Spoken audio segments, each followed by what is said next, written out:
Formula ఈ car race కేసులో కీలక పరిణామం చోటు చేసుకుంది. ఐఏఎస్ అరవింద్ కుమార్ పై ఏసీబీ విచారణకు సిద్ధమైంది.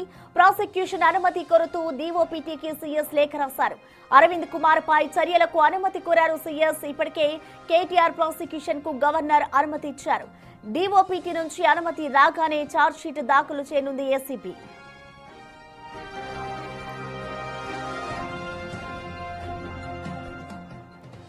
దీనిపై పూర్తి డీటెయిల్స్ ని మా ప్రతినిధి వాసు అందిస్తారు. వాసు, మనం చూస్తున్నాం ఇటు ఫార్ములా ఈ రేస్ కేసుకు సంబంధించి కూడా ఐఏఎస్ అరవింద్ కుమార్ ని విచారించేందుకు సిద్ధమవుతున్నారు. కాబట్టి అసలు నెక్స్ట్ ఏం జరగబోతుంది అనుకోవచ్చు. ఇటు విచారణకి అరవింద్ కుమార్ అనుకూలంగా ఉన్నారా లేరా?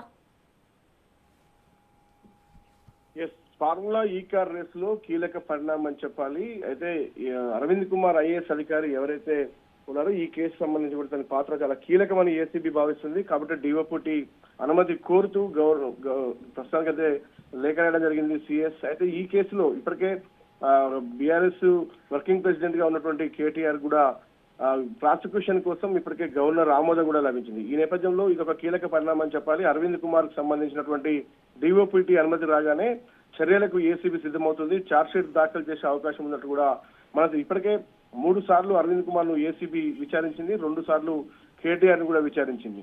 అయితే ఇదంతా కూడా ఇప్పటికే 2024 డిసెంబర్ 18న ఏసీబీ కేసు నమోదు చేసింది. దీంట్లో A1 గా కేటీఆర్, A2 గా అరవింద్ కుమార్, A3 గా బిఎల్ఎన్ రెడ్డి, A4, A5 గా ఎఫ్ఈఓ కంపెనీకి సంబంధించి కూడా దీంట్లో నిందితులుగా చేర్చింది. కానీ ఇక్కడ ఎఫ్ఈఓ కంపెనీకి ఎలాంటి అనుమతులు లేకుండా, ప్రభుత్వ అనుమతులు కానీ ఎక్కడ కూడా ఎంఏయూకి సంబంధించిన అనుమతులు కానీ లేకుండానే గవర్నర్ సంతకం లేకుండా అగ్రిమెంట్లు చేసుకోవడం జరిగింది.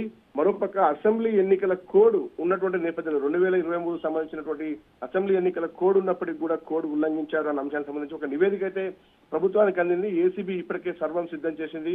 ఈ కేసుకు సంబంధించినటువంటి అన్ని ఆధారాలను కూడా సేకరించింది. 54.88 కోట్ల రూపాయల ప్రభుత్వ ధనాన్ని ఎఫ్ఈఓ కంపెనీకి ట్రాన్స్ఫర్ చేశారు. తద్వారా బీఆర్ఎస్ గవర్నమెంట్ కు బీఆర్ఎస్ పార్టీకి సంబంధించి 44 కోట్ల రూపాయల ఎలక్టోరల్ బాండ్స్ వీళ్ళకు నిధుల రూపంలో రావాలి. దీంట్లో క్విట్ ప్రోకో జరిగింది అని కూడా ఏసీబీ నివేదికలో స్పష్టం చేసింది. అయితే ట్రై పార్టీ అగ్రిమెంట్ కు సంబంధించి కూడా ఏదైతే ముందుగానే బాండ్స్ చెల్లించినట్టుగా కూడా మనకు ప్రస్తుతం ఈ యొక్క నివేదికలో స్పష్టమవుతోంది.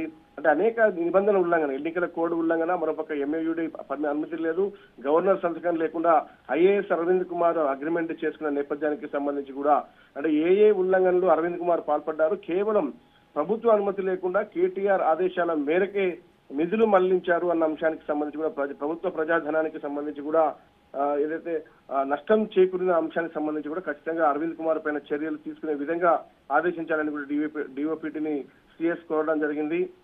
కాబట్టి వీటన్నిటికీ సంబంధించి కూడా పూర్తి స్థాయిలో కూడా సమగ్ర విచారణ జరగాలి అంటే ఖచ్చితంగా ఇప్పటికే గవర్నర్ ఆమోదం ప్రాసిక్యూషన్ కోసం కేటీఆర్ లభించగా ఈ కేసులో అరవింద్ కుమార్ తో పాటు బిఎల్ఎన్ రెడ్డిని కూడా పలుమార్లు విచారించినటువంటి ఏసీబీ ఇప్పటికే కీలక ఆధారాలు సేకరించింది. డిఓపీటీ నుంచి అనుమతి రాగానే ఏసీబీ చర్యలకు సిద్ధమవుతున్నట్టుగా మనకు సమాచారం అవుతుంది.